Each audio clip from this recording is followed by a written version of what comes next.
September 4th, 1974, is not a date I chose to remember. It is a date that chose me, and it has not let go in the 50 years since. My name is not part of this record. That was the condition I set when the folklorist contacted me, and she agreed to it in writing before I said another word. I am identified in this deposition only as Deputy, Humboldt County Sheriff's Office, retired. What I will tell you is what I saw, what I processed, what I witnessed in that cell corridor, and what it cost me to refuse to sign a document that called it something other than what it was. I will not editorialize. I will not speculate beyond what my own senses provided. I was 29 years old in September of 1974. I had been with the department for 4 years, and I had not, at that point in my life, entertained any serious belief in the figure that the people of Willow Creek had been talking about since long before I arrived in Humboldt County. I want that on the record. I want it understood that I came to this account as a skeptic, and that what changed my mind was not a story someone told me. It was a smell. I will begin there. The call came in at 6:47 in the morning. I was already on shift, running the logging road corridor east of Willow Creek as part of a routine patrol cycle we had established that summer in response to a string of equipment thefts from the timber company staging areas. The access roads out there are unpaved, cut through second-growth Douglas fir and alder, and in September they are dry and pale with dust that hangs in the air behind your vehicle for a full minute after you pass. I had been on that road perhaps a dozen times that season and had seen nothing more unusual than a black bear working over a garbage bag someone had left at the tree line. The radio call was brief. A timber company equipment operator had reported a figure walking the center of the road approximately 2 miles north of the staging yard, refusing to move for his truck. The operator described the figure as, quote, real big, kind of reddish, and moving strange. He said the figure had turned and looked directly at the truck cab and that the operator had reversed rather than proceed. I noted the call, confirmed my position, and drove north. I smelled it before I saw it. That is the part people find hardest to accept, because smell is the sense we dismiss most easily. We say a place smells funny and we mean nothing by it. But what hit me through the open window of the patrol unit at roughly 200 yards before I had visual contact was not funny and was not nothing. It was dense and animal and wrong in a way that I lack adequate language for even now.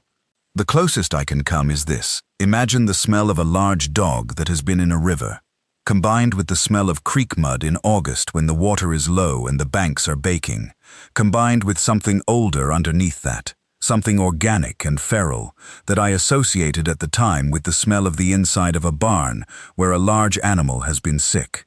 That combination, in open air, on a dry logging road in the early morning, at 200 yards. It was not a smell that belonged to that place. It was not a smell that belonged to any context I could supply. I rolled up my window. I do not know why I did that first, before I did anything else, but I did. The figure was standing in the center of the road when I brought the unit to a stop approximately 40 feet away. I sat for a moment with the engine running and looked at what I was seeing. I want to be careful here, because careful is the only thing this deposition has to offer. I have had 50 years to dramatize this account in my own mind, and I have actively resisted doing so, because I know how memory works, and I know what it does to things that frightened us. So I will describe what I recorded in my own incident report that same afternoon, before I had time to think too much about it, because that account was written with the shock still fresh, and the details still unprocessed. The figure was male. That much was apparent. He was standing upright, fully erect, not stooped or hunched, and he was tall. My later measurement of his height at the facility was 6 feet and 4 inches, but standing on that road with 40 feet between us, he seemed taller, and I attributed that at the time to the optical effect of the surrounding tree line, which was all second-growth timber and not particularly large. He was wearing what appeared to be clothing from a distance, a dark shirt of some kind, a heavy one, and dark pants. I want to be precise about when that perception changed. It changed when he turned to face me fully, and I saw that what I had read as a dark shirt was not fabric. It was hair. Coarse, reddish-brown hair, dense and layered, covering his arms from wrist to shoulder, covering his neck, continuing up behind his ears and across the top of his hands where they hung at his sides. The pants were, in fact, pants, a pair of dark denim jeans, badly worn, with the legs cut or torn at mid-calf. Below the cutoff, the hair continued down over his lower legs and across the tops of his bare feet. He was not wearing shoes. I sat in that vehicle for what I estimate was 30 seconds doing nothing. Then I got out. I want to say something about the decision to get out of the vehicle, because in retrospect, it seems like the kind of choice that requires explanation. But the truth is that the calculus was simple at the time. I was looking at a large man with a documented medical condition, probably a growth disorder combined with hypertrichosis, which is a real diagnosis producing abnormal hair growth. I knew that. I had read about it.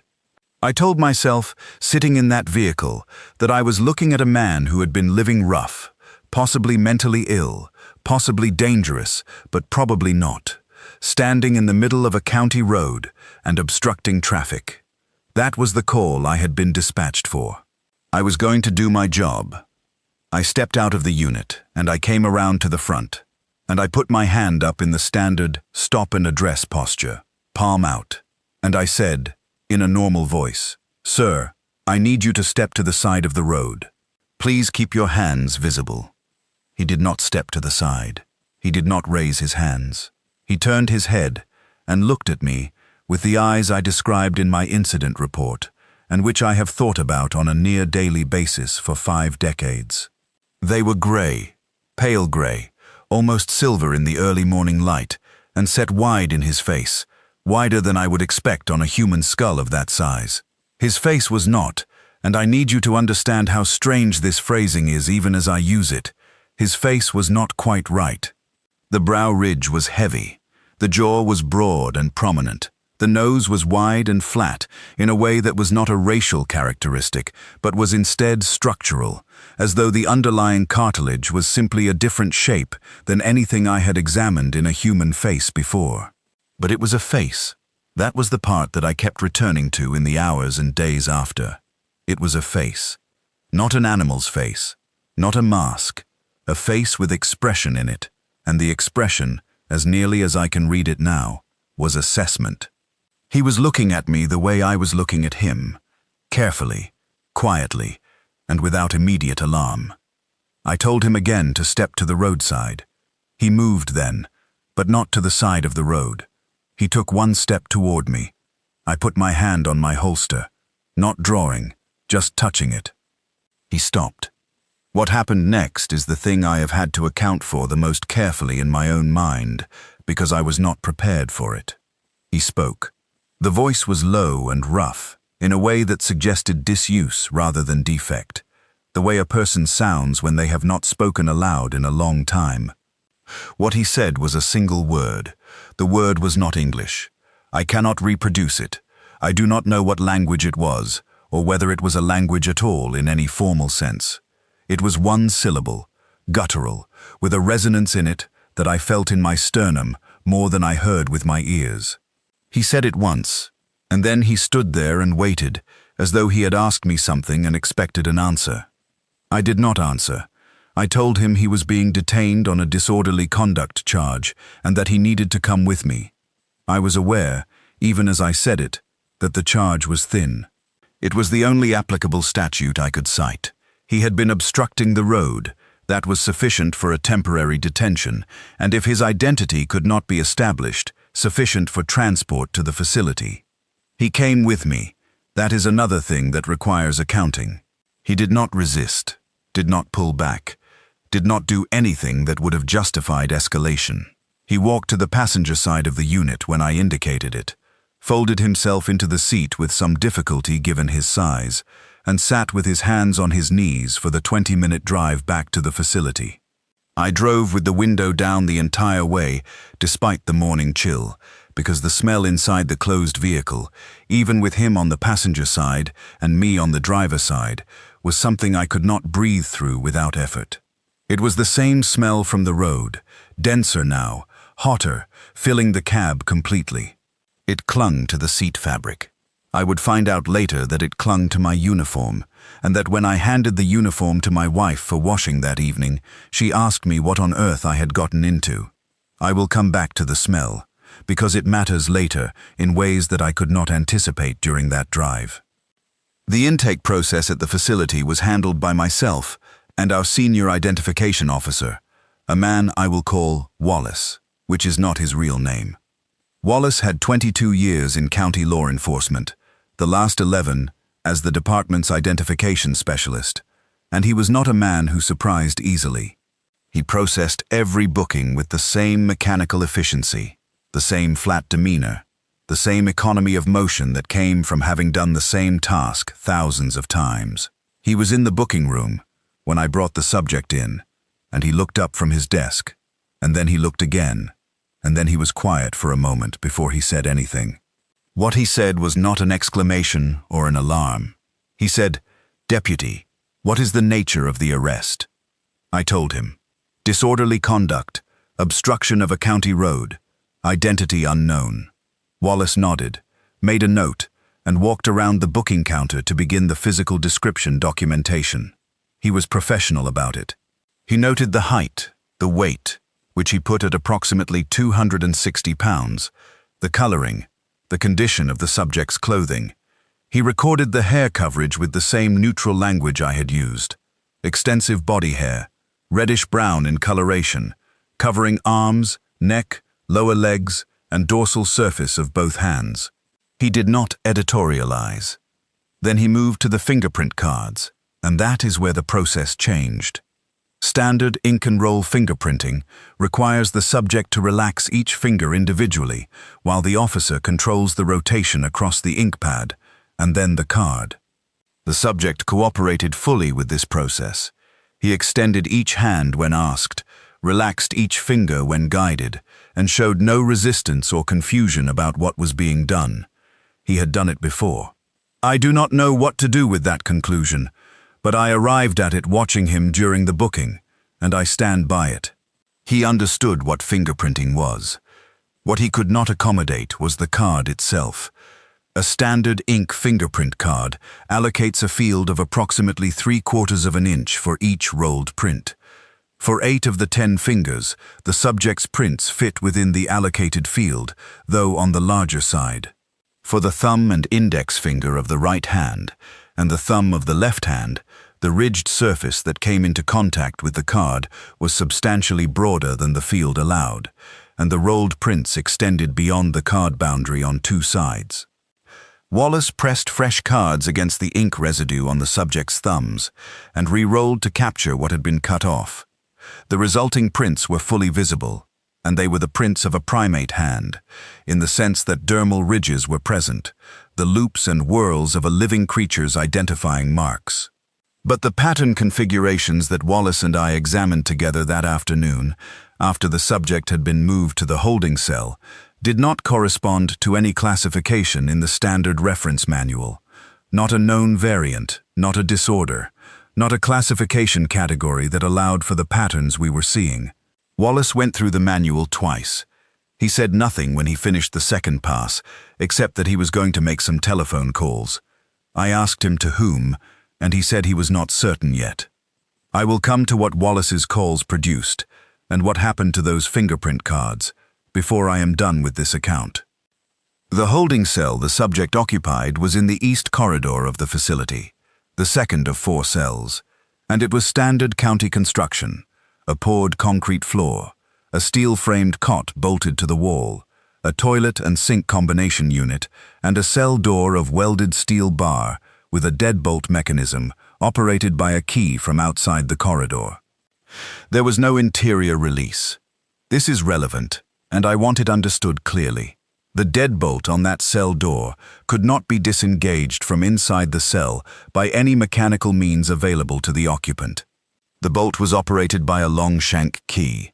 The mechanism was on the exterior face of the door frame, and the space between the bars was approximately 4 inches at its widest, which is not sufficient clearance for a human hand of any size to reach the exterior mechanism.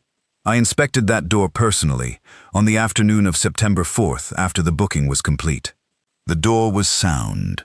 The subject occupied that cell for 72 hours.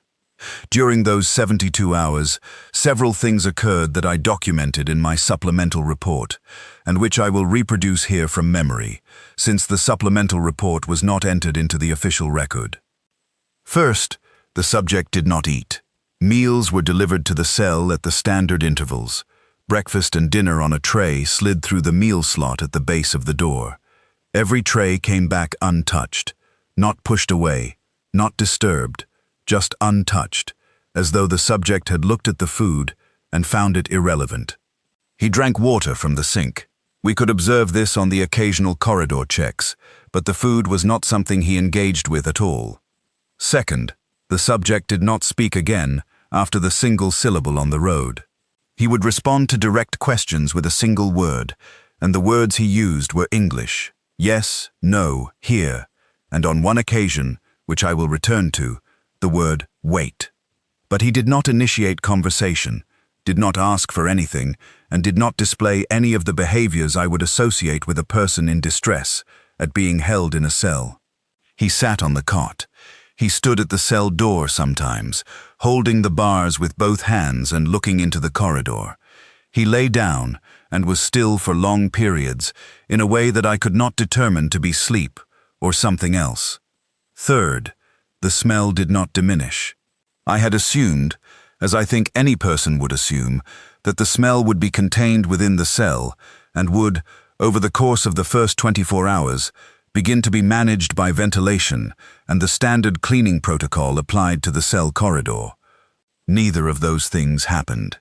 By the second morning, the smell of that cell corridor was detectable at the end of the hallway, 12 feet from the cell, before you rounded the corner. It was not the smell of poor sanitation. The cell was not unsanitary. It was the same smell from the road, the same wet hide and creek mud, and something older and organic underneath. And it was, if anything, stronger inside the corridor than it had been in the open air of the logging road. I mentioned this to Wallace on the second day, and he confirmed that he had noticed it. He said he had been burning a candle in the booking room. We did not discuss it further because neither of us had language for it that fit inside the framework of what we were supposed to be doing. Fourth, and this is the element I have thought about most carefully over 50 years, is what I observed during my corridor checks on the second night. I was working the evening shift that day, which ran until midnight, and at approximately 10:15, I walked the east corridor as part of my standard check cycle. The overhead fluorescent in the corridor was functioning. The cell was lit from the window at the far end, which admitted the ambient light from the parking area exterior lamp. The subject was standing at the cell door when I came around the corner, his hands on the bars in the position I had come to recognize, and he was looking not at me as I entered the corridor, but at the concrete wall to his left, at a specific point on that wall, at approximately chest height, as though something were written there that he was reading. There was nothing on that wall. I had cleaned it myself 2 days prior.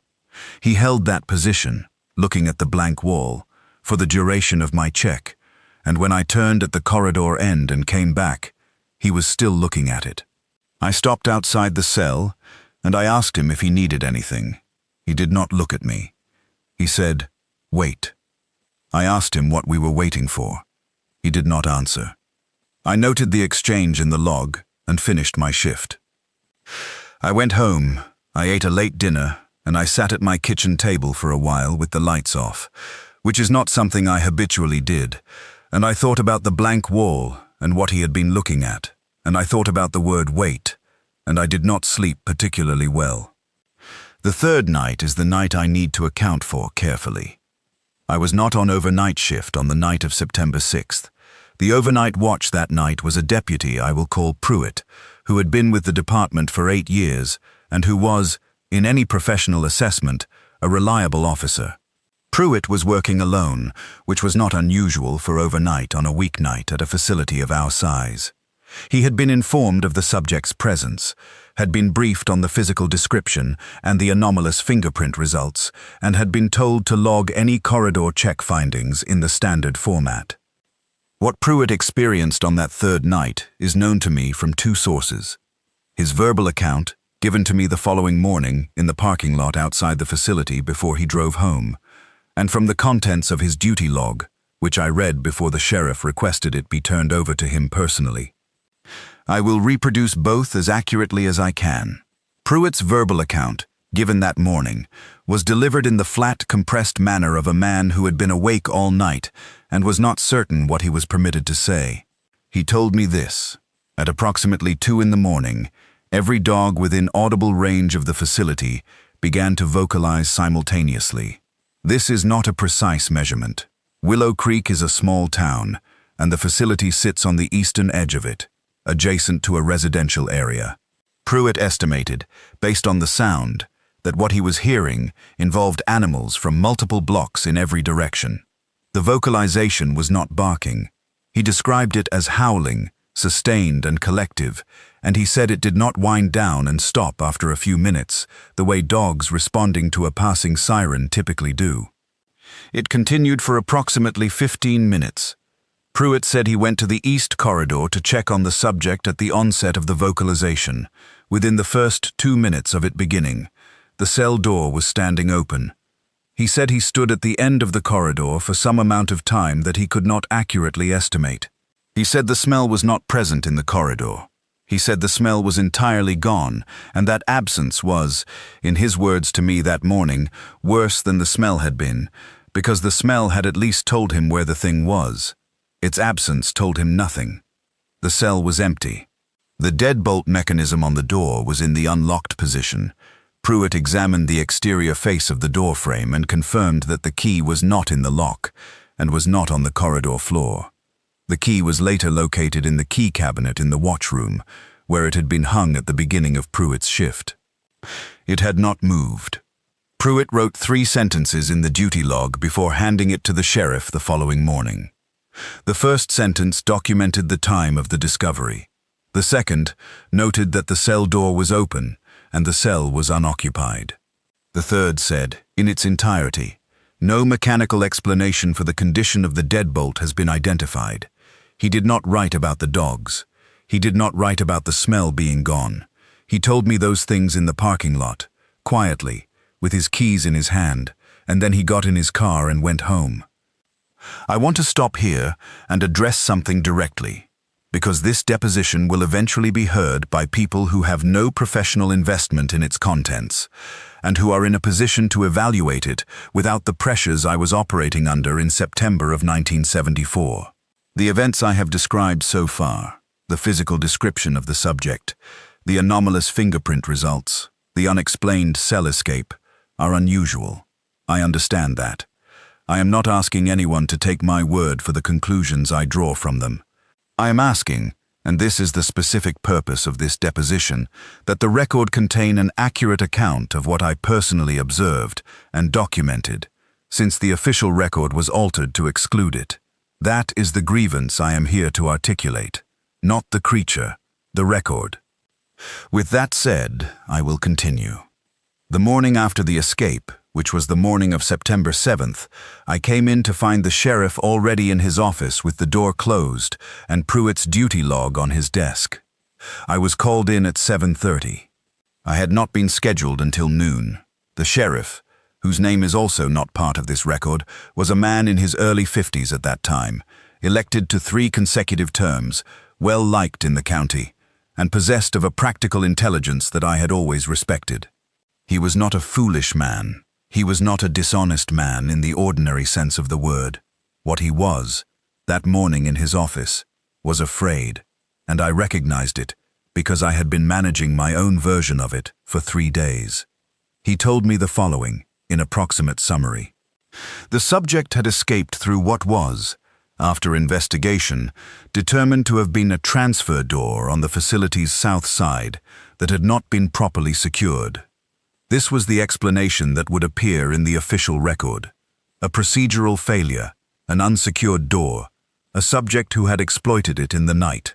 Simple, Contained. Explainable. He said that the incident report I had filed, including the physical description and the notation regarding body hair coverage, would be amended to reflect a more standard description, and that I should understand that the amended description was not a falsification, but rather a corrective to what was clearly an observation distorted by the unusual circumstances of the early morning encounter on the road. He was giving me a way to agree with him. He was giving me language that let me say yes without using the word lie. He also told me that the fingerprint cards from the booking would be pulled from the intake file and transferred to a different location, pending review by a specialist he had contacted. He did not name the specialist. He did not name the location. I asked him directly when the review would be complete and the cards would be returned to the file, and he said he would let me know when that had been determined. He asked me if I had any questions. I had two. The first was whether Pruitt had been asked to sign a similar amended account, and the sheriff said that Pruitt's account was already consistent with the official record. I do not know what that meant in practice, whether Pruitt had agreed voluntarily or had simply been presented with a version of events and told it was the version that would stand. I never asked Pruitt directly, because by the time I thought to, Pruitt had transferred to a desk position in Eureka, and we did not speak again in any substantive way. My second question was about the smell. I asked the sheriff whether anyone had explained the smell in the East Corridor, which was still present that morning, and which I could detect from the main hallway. He looked at me for a moment, and then he said that the maintenance crew had been scheduled to address a drainage issue in that corridor, and that the smell was most likely attributable to that. I nodded. He nodded. We both understood that we were not talking about a drainage issue. I went to my desk and I sat there for the better part of an hour, doing nothing useful. Then I pulled out a legal pad, and I began reconstructing my incident report from memory, the original version, the one that described what I had actually seen on that road, and what had actually been documented during the booking process. I wrote for approximately 2 hours. I wrote everything I have told this deposition, and a few additional details that I will include before I am finished. When I was done, I had 11 handwritten pages. I put them in an envelope, sealed it, and kept it. That envelope is the basis for this deposition. Now let me return to Wallace, because Wallace's story is the part of this account that has stayed with me longer than my own. Wallace had made his telephone calls on the afternoon of September 4th. I do not know precisely who he called, and by the time I tried to find out, he was no longer returning mine. But I know what he told me in pieces over the 3 days the subject was in the cell, because we spoke briefly during each of my shifts, always in the booking room with the door closed, and Wallace was a man who said things precisely when he chose to say them at all. On the first day, he told me that he had reached a colleague at the State Identification Bureau who had agreed to look at photographs of the fingerprint cards. He said the colleague had asked him, after looking at the photographs, whether the subject had been sent to a specialist and whether there was a documented medical history available. Wallace had said no to both. The colleague had asked for the original cards. Wallace had said they were in the intake file. The colleague said he would be in touch. On the second day, Wallace told me that a second call, which he had made on his own initiative and which he characterized as informal, had gone to a professor at a university he declined to name, a physical anthropologist whose work Wallace had apparently read in connection with an earlier case involving an unidentified individual whose skeletal remains had been recovered in Humboldt County some years before. The professor had asked Wallace to describe the ridge patterns verbally, and Wallace had done so, and the professor had been quiet for long enough that Wallace had asked whether the line was still connected. The professor had said that he needed to see the cards.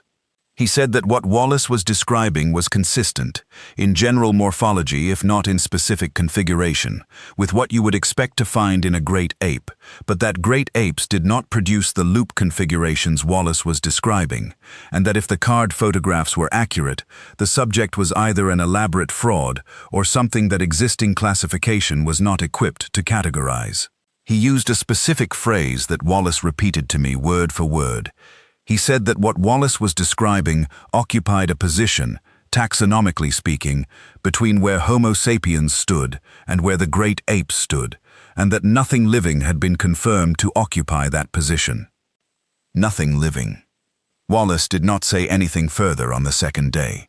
He went back to his desk, and he stayed there until his shift ended. On the third day, the day before the escape, Wallace told me one more thing.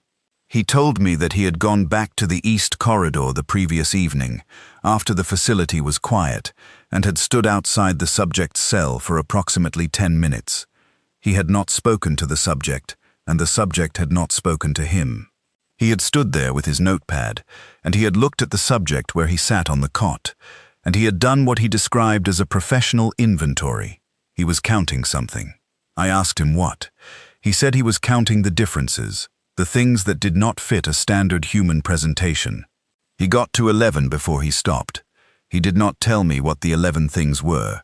He said only that he had stopped at 11 because he was starting to feel that what he was doing was not professional inventory, but something more like cataloging a grief.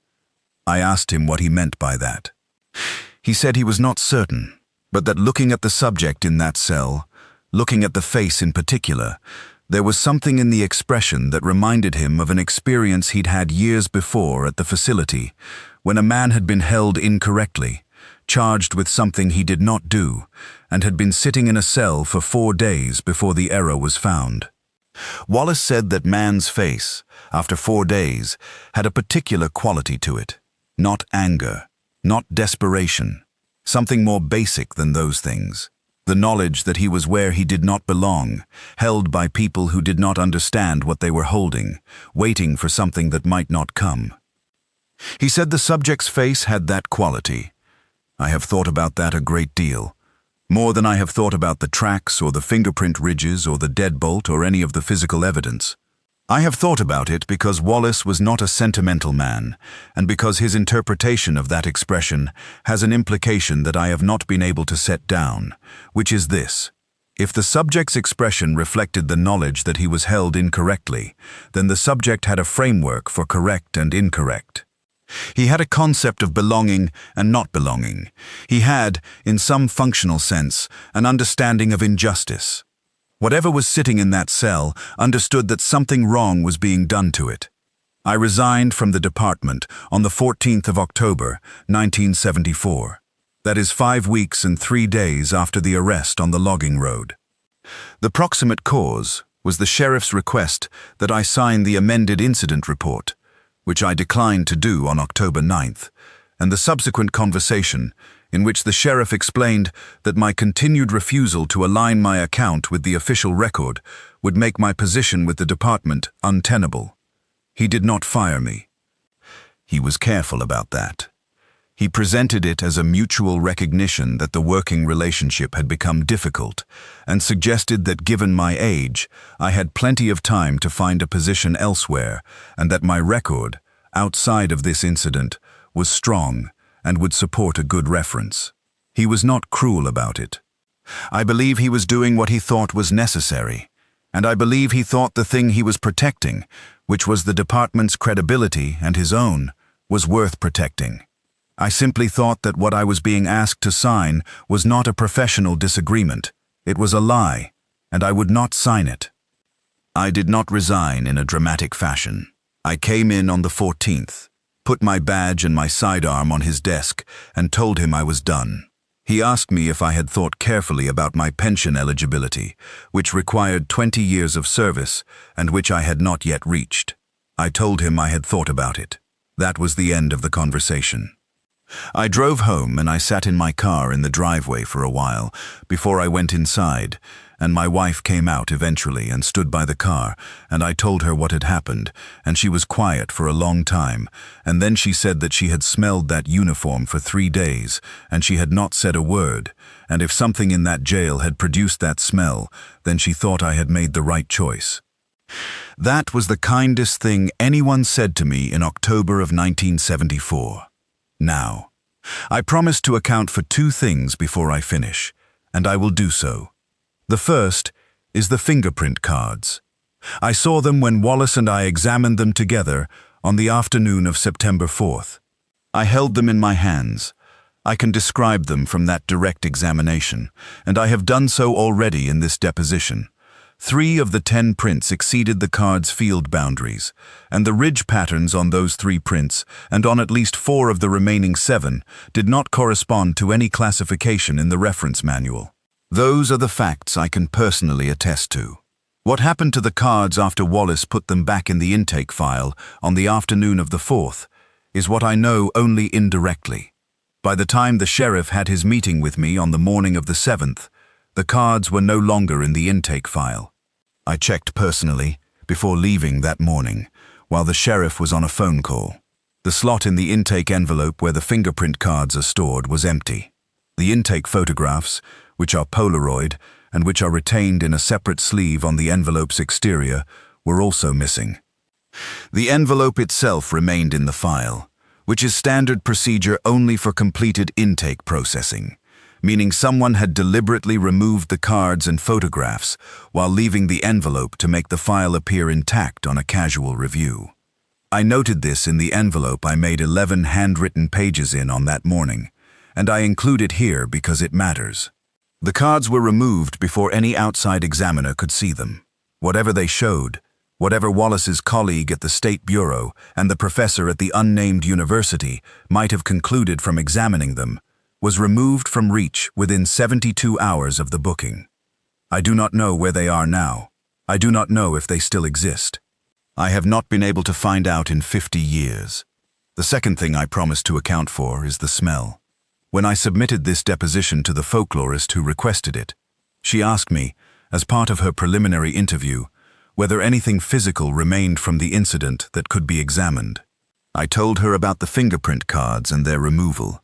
I told her about my 11-page handwritten account, which is the basis for this deposition, and then I told her about the east corridor of the county facility. I drove past the facility last year. It is not currently in use as a county holding facility. The county consolidated its detention services in Eureka some years ago, and the Willow Creek building has been repurposed for county administrative offices. The east wing is used for storage. I did not go inside. I had no authorization to, and I am not certain I would have, authorization or not. But I spoke to a woman who works in the administrative offices and who has been in that building for the better part of a decade, and I asked her, in a casual way, whether there was any persistent odor issue in the east wing that maintenance had been unable to address. She looked at me with a particular expression and said yes, that there had been a smell in the second storage room of the east wing, for as long as anyone in the office could remember, that it had been attributed to a drainage problem on 3 separate occasions without successful resolution, and that the facilities manager had at one point suggested the building might have a dead animal issue in the walls, which had also not produced a resolution.